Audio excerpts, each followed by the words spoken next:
Hello दोस्तों, welcome to my YouTube channel tricky maths Pathshala. आज हम पढ़ेंगे 10th क्लास का चैप्टर 9 एक्सरसाइज 9.1 जिसका नाम है some applications of trigonometry ratio.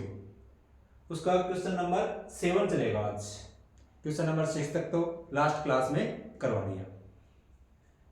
Question number 7 है from a point on the ground the angles of elevation of the bottom and the top of a transmission tower fixed at the top of a 20-meter high building are 45 degree and 60 degree respectively।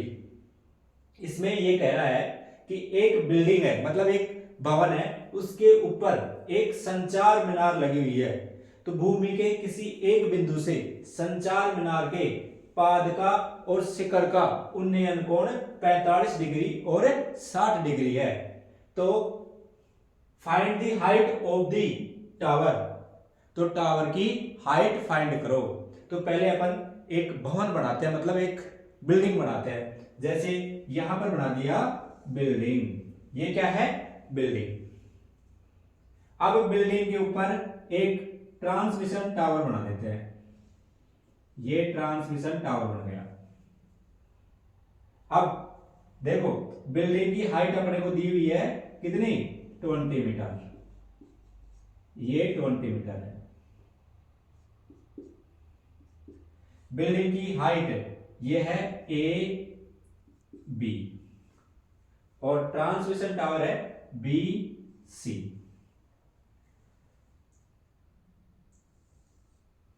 अब यहां पर कोई भूमि का कोई एक point है, ground का कोई एक पॉइंट है, इसको नाम दे दिया डी। डी पॉइंट से अपन ये ट्रांसमिशन टावर है ना, इसके यहां पाद का शिखर उन्नयन कोण है 45 डिग्री।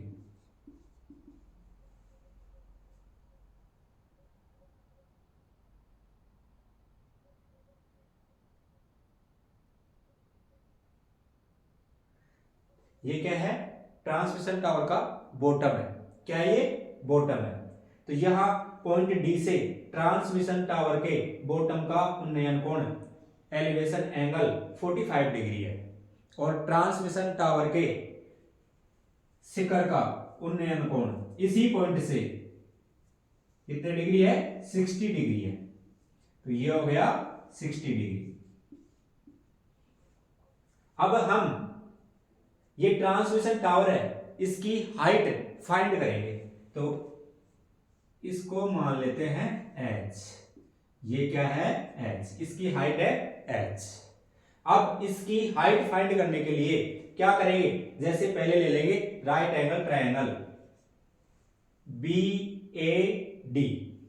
अब इसमें अपने को ए बी की वैल्यू पता है। ए बी की वैल्यू कितनी है? 20 मीटर।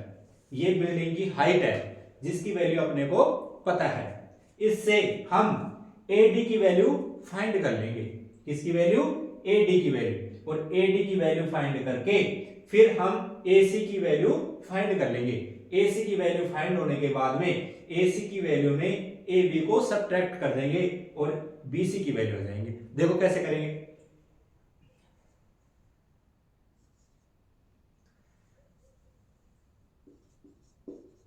सॉल्यूशन।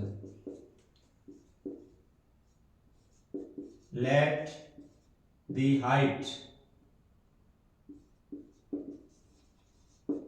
हाइट दे रखी ना, दी हाइट है किसकी?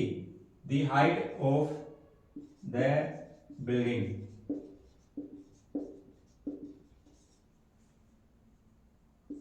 ए बी इक्वल टू कितना दिया हुआ है? गिवन है 20 metre. And let the height of the tower equal to h मान लेते हैं। इसको क्या मान लिया? h। अब लेते हैं in triangle B A D. In right angle triangle,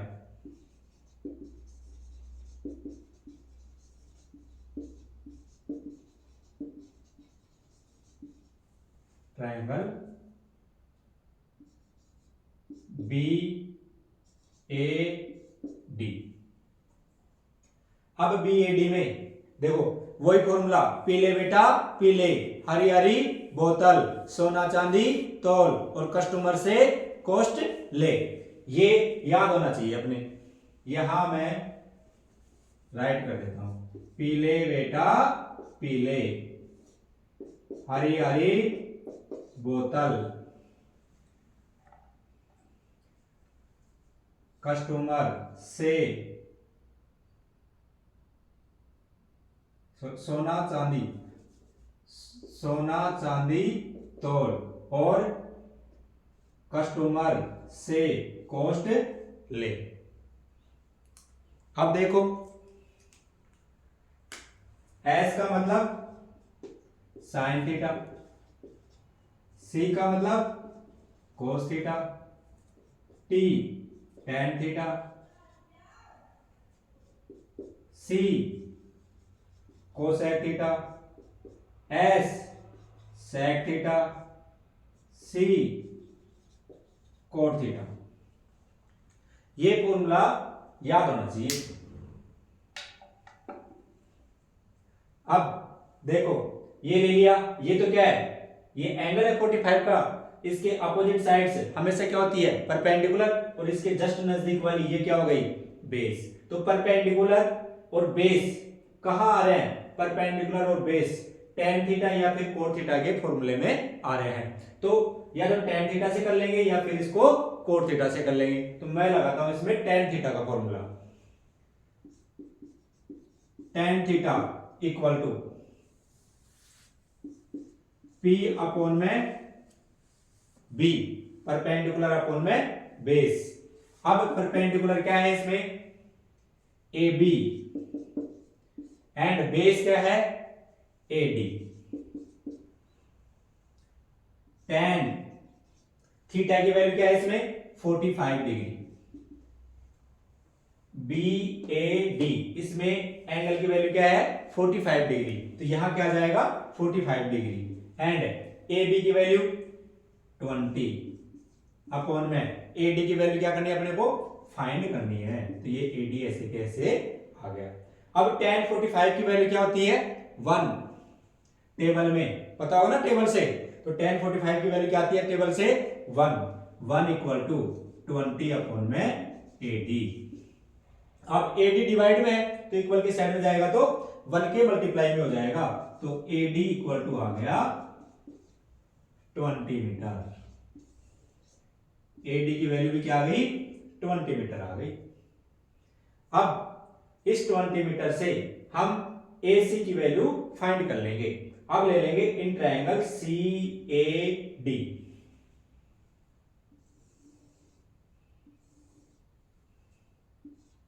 in right angle triangle CAD। अब वही CAD में थीटा की वैल्यू क्या है 60 डिग्री, AC और AD मतलब परपेंडिकुलर और बेस, वही फॉर्मूला लग जाएगा tan theta equal to perpendicular upon में बेस। अब इसमें परपेंडिकुलर क्या हो गया AC अपॉन में बेस क्या हो गया AD, तो ये आ गया AD। tan थीटा की वैल्यू क्या है 60 इक्वल टू AC की वैल्यू फाइंड करना है। वैसे AC की वैल्यू, चलो इसको ऐसे कैसे रहने दो, AC अपॉन में AD की वैल्यू अभी फाइंड कर चुके, कितना आया 20, तो यहां आ गया 20। अब tan 60 की वैल्यू क्या है √3, तो यहां आ गया √3 इक्वल टू AC अपॉन में 20। अब ये 20 डिवाइड में इक्वल की साइड में जाएगा तो √3 के मल्टीप्लाई में हो जाएगा, तो 20 √3 = AC। इसको ऐसे भी लिख सकते हैं AC = 20 √3 मीटर। ये आ गई AC की वैल्यू। अब देखो BC प्लस AB = AC। भाई ये BC हो गया और ये AB हो गया, BC और AB दोनों को ऐड करूंगा तो ये क्या बन जाएगा AC, तो ये AC आ गया। अब इसमें से अपने को किस किस की वैल्यू पता है, BC की जगह मैं H पुट कर देता हूं, प्लस AB की वैल्यू पहले ही पता है, बिल्डिंग की हाइट कितनी है 20 मीटर, तो यहां आ गया 20 = AC की वैल्यू अभी हम फाइंड कर लिए 20 √3, तो यहां आ गया 20 √3। अब ये 20 प्लस का है, इक्वल की साइड में जाएगा तो माइनस में, तो H = 20 √3 माइनस 20। अब यहां 20 कॉमनर है तो मैं कॉमन ले लेता हूं, 20 ब्रैकेट में √3 माइनस 1। यहां तक भी हम कर सकते हैं। हाइट ट्रांसमिशन टावर है उसकी हाइट आ गई 20 ब्रैकेट में √3 माइनस 1, और इसके आगे करना चाहो तो √3 की वैल्यू 1.732 पुट कर देना और उसको आगे सॉल्यूशन कर लेना। तो यहां लिख दो therefore the height of the tower is 20 bracket में √3 माइनस 1 मीटर। यही फाइंड करना था। ओके, अच्छे से समझ में आ गया होगा। क्वेश्चन नंबर 7 अगर अच्छे से समझ में आ गया तो आप इसका स्क्रीनशॉट ले सकते हो। अब चलेगा question number 8। Question number 8, a statue 1.6 metre tall stands on the top of a pedestal from a point on the ground. The angle of elevation of the top of the statue is 60 meter, and from the same point the angle of elevation of the top of the pedestal is 45 degree. Find the height of the pedestal. इसमें ये कह रहा है कि एक pedestal पर 1.6 metre ऊंची statue लगी हुई है। From a point on the ground के किसी एक बिंदु से the angle of elevation of the top of the statue is 60 metre. Ground के किसी एक बिंदु से स्टेच्यू के शिखर का उन्नयन कोण 60 डिग्री है, and from the same point the angle of elevation of the top of the pedestal is 45 degree. और ग्राउंड के उसी बिंदु से पेडेस्टल के शिखर का उन्नयन कोण 45 डिग्री है, तो find the height of the pedestal. तो बताओ पेडेस्टल की हाइट क्या होगी, अपने को ये फाइंड करना है। तो पहले देखो ये पेडेस्टल बना लेते हैं, ये क्या बना लिया पेडेस्टल, और इसके ऊपर 1.6 मीटर स्टेच्यू लगा देते हैं। 1.6 मीटर ऊंची एक स्टेच्यू लगा देते हैं, और ये क्या है पेडेस्टल। ए बी, ये ए बी तो पेडेस्टल है, और बी सी ये क्या है स्टेच्यू है। अब यहां एक ग्राउंड है, ग्राउंड के किसी एक पॉइंट से स्टेच्यू के टॉप का एलिवेशन एंगल कितना है 60 डिग्री है, यहां आ गया 60 डिग्री। और ये पेडेस्टल है ना, पेडेस्टल के टॉप का एलिवेशन एंगल ये कितना है 45 डिग्री है, ये क्या आ गया 45 डिग्री। और ये ग्राउंड का जो पॉइंट है ना, इसको मान लेते हैं अपन डी। इस पॉइंट को हम क्या मान लिया, डी मान लिया। ठीक है, अब हमको ए बी की वैल्यू क्या करनी है, फाइंड करनी है। तो इस ए बी को मैं एच पुट कर देता हूं, ए बी की वैल्यू एच मान लेते हैं। ये बन गया, इससे अपने को करना है। ठीक है, मैं इस क्वेश्चन को रफ कर देता हूं। ओके, इसमें स्टेच्यू की हाइट है जो हम क्या मान लिया एच, सॉरी पेडेस्टल की, let the height of pedestal A B equal to H and the height of statue BC,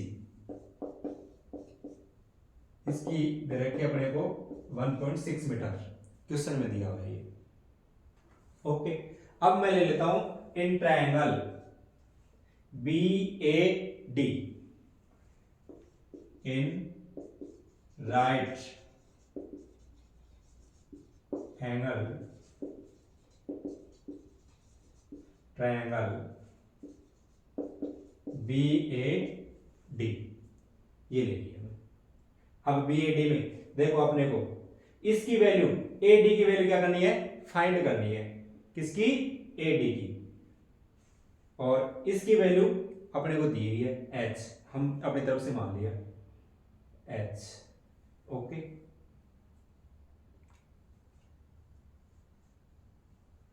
तो ये तो देखो एंगल है, एंगल के अपोजिट साइड से ये क्या हो गई परपेंडिकुलर, और ये क्या है बेस। तो परपेंडिकुलर और बेस किस में आ रहा है, tan में आ रहा है। तो tan थीटा का फॉर्मूला लगा देंगे, tan theta equal to perpendicular upon में बेस। अब परपेंडिकुलर क्या है इसमें, A B equal to A B upon में base A D. tan theta की वैल्यू क्या है 45, यहां आ गया 45। ए बी की वैल्यू यहां h, ए बी की वैल्यू क्या मान रखे हैं h, यहां क्या आ गया h अपॉन में ए डी। tan 45 की वैल्यू क्या होती है 1, तो 1 इक्वल टू h अपॉन में ए डी। अब ए डी डिवाइड में इक्वल की साइड में जाएगा तो 1 के मल्टीप्लाई में हो जाएगा, तो 1 multiply A D equal to A D, तो यहां आ गया A D equal to h। Okay, अब मैं ले लेता हूं in triangle C A D in right angle triangle C A D. वही tan का फॉर्मूला लगेगा, tan theta equal to perpendicular upon में बेस। अब परपेंडिकुलर क्या हो गया इसमें AC, क्या हो गया AC, तो यहां आ गया AC अपॉन में बेस AD, तो यहां आ गया AD। tan थीटा की वैल्यू क्या हो गई अब इसमें 60 डिग्री, तो यहां थीटा की वैल्यू आ गई 60 डिग्री। अब AC है ना, AC को हम AB प्लस BC भी पुट कर सकते हैं AC की जगह, AB प्लस BC, तो यहां आ गया AB प्लस BC अपॉन ये आ गया AD।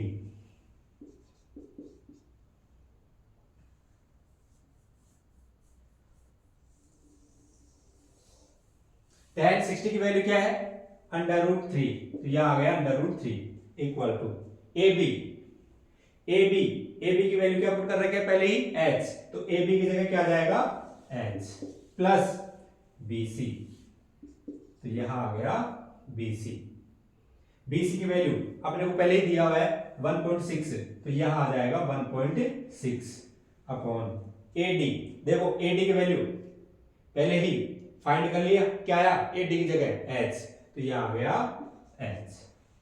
अब ये h है जो डिवाइड में इक्वल की साइड में जाएगा तो मल्टीप्लाई में, तो ये अंडर रूट 3 से क्या हो जाएगा मल्टीप्लाई हो जाएगा, तो ये आ जाएगा h under root 3 equal to h plus 1.6। अब ये h है जो प्लस का है, इक्वल की साइड में आएगा तो माइनस का हो जाएगा, तो ये आ जाएगा h under root 3 minus h equal to 1.6। अब h यहां पर भी है यहां पर भी है, तो h क्या आ जाएगा कॉमन, h अंडर रूट 3 में से h बाहर आ गया ब्रैकेट के, तो क्या बच गया अंडर रूट 3, तो यहां आ गया अंडर रूट 3, फिर क्या लगा हुआ है माइनस, तो यहां माइनस लगा दिया, h ये बाहर आ गया तो h के मल्टीप्लाई में हमेशा 1 होता है किसी के भी, तो यहां क्या बच गया 1 इक्वल टू 1.6। अब h के मल्टीप्लाई में है अंडर रूट 3 माइनस 1, तो इक्वल की साइड में जाएंगे तो किस में चले जाएंगे डिवाइड में, तो h इक्वल टू ये आ गया 1.6 अपॉन में अंडर रूट 3 माइनस 1। अब ये नीचे अंडर रूट 3 माइनस 1 है, तो नीचे अंडर रूट में नहीं रहना चाहिए, तो अंडर रूट 3 माइनस 1 का क्या कर देते हैं रेशनलाइज कर देते हैं, तो देखो रेशनलाइज कैसे करते हैं, 1.6 अपॉन में under root 3 minus 1, under root 3 minus 1 है ना, तो अंडर रूट 3 प्लस 1 अपॉन में अंडर रूट 3 प्लस 1। अगर यहां बीच में माइनस लगा हुआ है तो इसका उल्टा हम प्लस लगा के ऊपर नीचे मल्टीप्लाई कर देंगे, ये कर दिया। अब ये फॉर्मूला बन गया a minus B, A plus B का फॉर्मूला बन गया ये, तो ये तो आ गया 1.6 ब्रैकेट में under root 3 plus 1, a minus B, A plus B का फॉर्मूला क्या होता है A square minus B square, a की जगह तो आ जाएगा अंडर रूट 3 और b की जगह आ जाएगा 1, तो ये आ जाएगा अंडर रूट 3 का होल स्क्वायर माइनस 1 का होल स्क्वायर। अब देखो 1.6 ब्रैकेट में under root 3 plus 1 upon under root 3 का होल स्क्वायर होता है 3 माइनस 1 का स्क्वायर 1 को कितनी बार 1 से मल्टीप्लाई कर लो हमेशा क्या आता है 1 ही आता है। अब 3 माइनस 1, 3 में से 1 को सब्ट्रैक्ट करेंगे तो क्या आएगा 2, तो h इक्वल टू 1.6 ब्रैकेट में अंडर रूट 3 प्लस 1 अपॉन 2, 3 में से 1 को सब्ट्रैक्ट करेंगे तो क्या आएगा 2। अब 1.6 को 2 से काट दो, 2 1 जा 2 और 2 8 जा 16 और यहाँ पॉइंट लग रहा है तो पॉइंट लगा दिया 0.8, तो h की वैल्यू आ गई 0.8 bracket under root 3 plus 1 metre. Okay, यही अपने को क्या करना था फाइंड करना था, पेडेस्टल की हाइट तो अपने को फाइंड करनी थी, तो यहां लिख देना therefore the height of the pedestal is 0.8 bracket में under root 3 plus 1 metre. Okay, ये क्वेश्चन नंबर 8 कंप्लीट हो गया। अच्छे से समझ में आ गया होगा। अब चलेगा क्वेश्चन नंबर 9। चैनल को लाइक और सब्सक्राइब करना भी ना भूले बीच में। हाँ, question number 9, the angle of elevation of the top of a building from the foot of the tower is 30 degree and the angle of elevation of the top of the tower from the foot of the building is 60 degree if the tower is 50 metre high find the height of the building. इस question में ये कह रहे हैं the angle of elevation of the top of a building from the foot of the tower is 30 degree. Tower के foot से मतलब पाद बिंदु से अगर बिल्डिंग के टॉप सिरे को देखते हैं तो उन्नयन कोण बनता है 30 डिग्री का। And the angle of elevation of the top of the tower from the foot of the building is 60 degree. और बिल्डिंग के फुट से मतलब पाद बिंदु से टावर के शिखर का उन्नयन कोण 60 डिग्री का बन रहा है। तो if the tower is 50 metre high, tower की हाइट 50 मीटर है तो find the height of the building. तो बिल्डिंग की हाइट फाइंड करो। देखो इधर तो मैं बना देता हूं, ये तो है टावर और ये है बिल्डिंग, ठीक है। अब टावर के फुट से देखो इसको नाम भी देता हूं, ये ए बी, ये तो गई बिल्डिंग, सी डी ये हो गई टावर। अब बिल्डिंग के फुट से पहले यहां से करते हैं, टावर के फुट से बिल्डिंग के टॉप सिरे को देखते हैं तो उन्नयन कोण बनता है कितने डिग्री का, दे रखा है इसमें 30 डिग्री का, तो यहां आ गया 30 डिग्री। ऐसे ही अब बिल्डिंग के फुट से टावर के टॉप को देखते हैं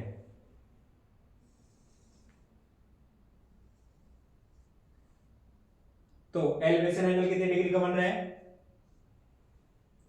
60 डिग्री का, यहां आ गया 60 डिग्री।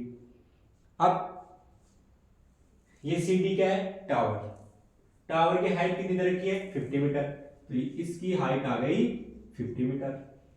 ओके, अब ए बी की वैल्यू, बिल्डिंग की हाइट क्या करनी है अपने को फाइंड करनी है, तो इसकी हाइट है जो हम मान लेते हैं h, क्या मान लेते हैं h।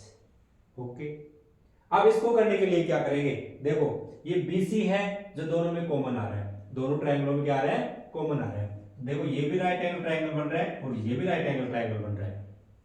तो पहले BC की वैल्यू फाइंड कर लेंगे और BC की वैल्यू फाइंड करके AB की वैल्यू फाइंड कर लेंगे। देखो मैं इस क्वेश्चन को रफ करता हूं।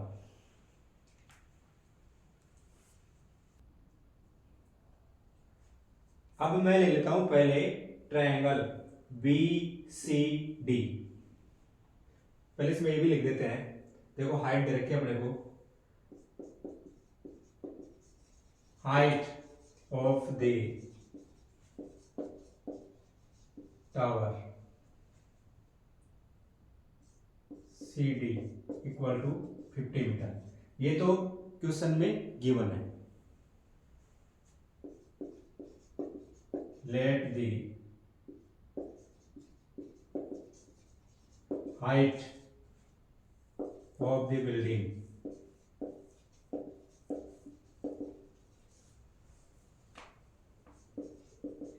AB equal to h, let कर लेते, पुट मान लेते h। ओके, AB की हाइट मान लिया h।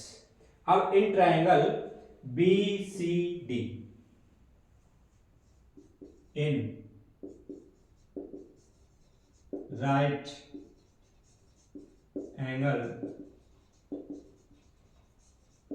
ट्रायंगल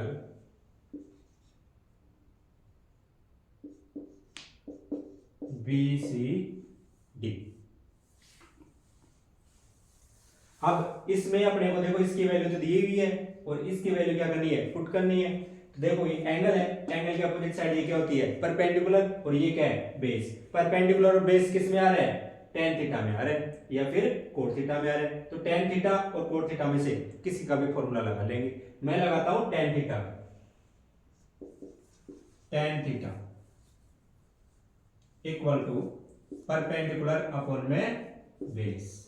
अब देखो इसमें परपेंडिकुलर क्या है सी डी, क्या है सी डी, तो यहां आ गया सी डी, और बेस क्या है बी सी, तो ये आ गया बी सी। टेन थीटा की वैल्यू क्या है इसमें 60 डिग्री, तो यहां आ गया 60 degree equal to C D की वैल्यू 50 मीटर है, तो सी डी की जगह 50 आ जाएगा अपॉन बी सी।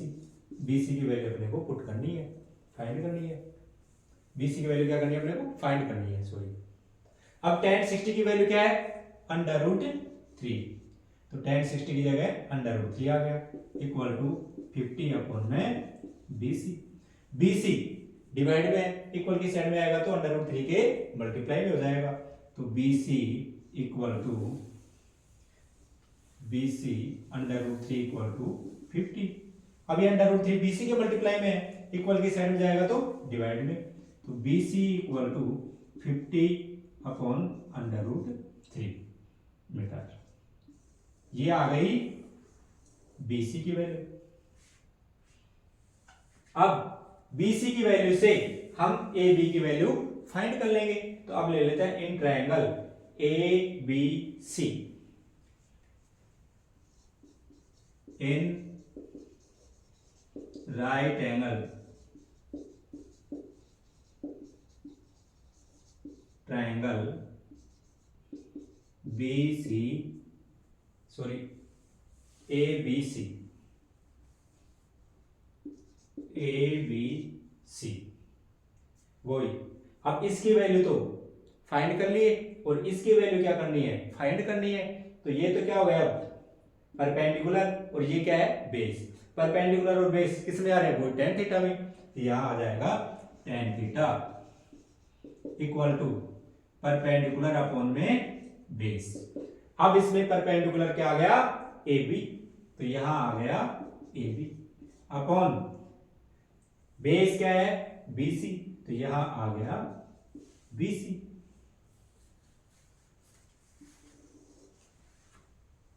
अब थीटा की जगह क्या पुट करेंगे 30 डिग्री, तो tan 30 इक्वल टू AB की वैल्यू, AB की जगह क्या पुट कर दूंगा H अपॉन BC।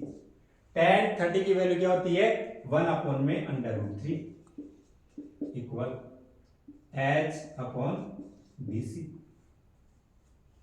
अब ये BC H के डिवाइड में इक्वल के साइड में आएगा तो 1 अपॉन में अंडर रूट 3 इसके क्या हो जाएगा मल्टीप्लाई में हो जाएगा, तो या क्रॉस मल्टीप्लाई कर दो, पहले आप ऐसे करो क्रॉस मल्टीप्लाई कर देते हैं,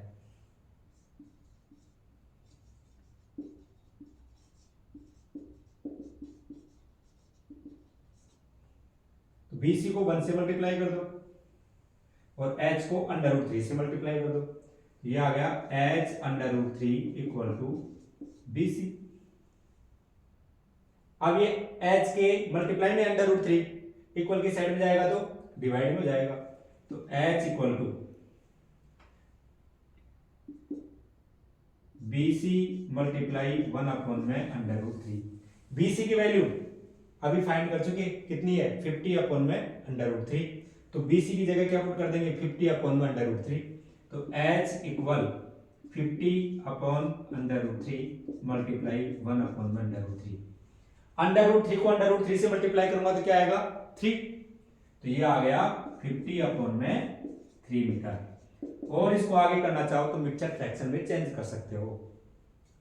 अब 5 को 3 से डिवाइड करेंगे तो 1 आएगा, 3 1 जा 3, 5 में से 3 को सब्ट्रैक्ट करेंगे तो 2 आ गया, 2 के आगे क्या लगाएंगे 0, तो क्या बन गया 20, 20 को 3 से डिवाइड करेंगे तो 3 6 जा 18, तो यहां आ गया 18। 20 में से 18 को सब्ट्रैक्ट करेंगे तो क्या बचेगा 2, जो रिमाइंडर बच गया वो कहां जाएगा ऊपर और ये 3 नीचे, तो 16 होल 2 अपॉन में 3 मीटर आ गया हाइट किसकी AB की। AB की हाइट क्या आ गई